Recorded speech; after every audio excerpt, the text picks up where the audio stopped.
आज माझं खूप बॅड लक होतं. माझ्यासोबत ना खूप मोठा स्कॅम झाला. काय झालं ते पहिल्यापासून सांगते चला. Good morning, welcome to my mini vlog. आज माझी केक खायची खूप इच्छा झाली होती, म्हणून मी केक आज घरीच बनवणार होते. आणि केक बनवताना ना बच्चा नेहमी मला हेल्प करत असतो.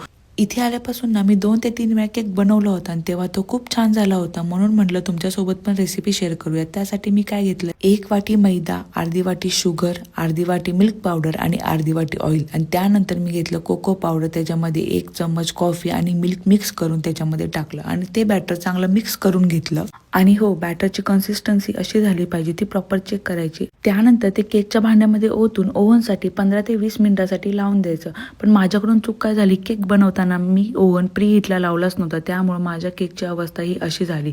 केक माझा चांगला झालाच नाही. तुम्ही पण ती चूक करू नका. केक बनवताना नेहमी ओव्हन प्रीहीटला लावायचा आणि त्याचं टेम्परेचर 150 असलं पाहिजे. असा केक बघून माझा मूड खूप ऑफ झाला. त्यानंतर बच्चांनी मला हेल्प केली आणि आम्ही परत केक बनवला दोघांनी मिळून. मग माझा केक खरंच खूप छान झाला. तुम्ही पण लक्षात ठेवा, केक बनवताना नेहमी ओव्हनचं टेम्परेचर पण चेक करा. भेटू नेक्स्ट व्लॉगमध्ये. बाय.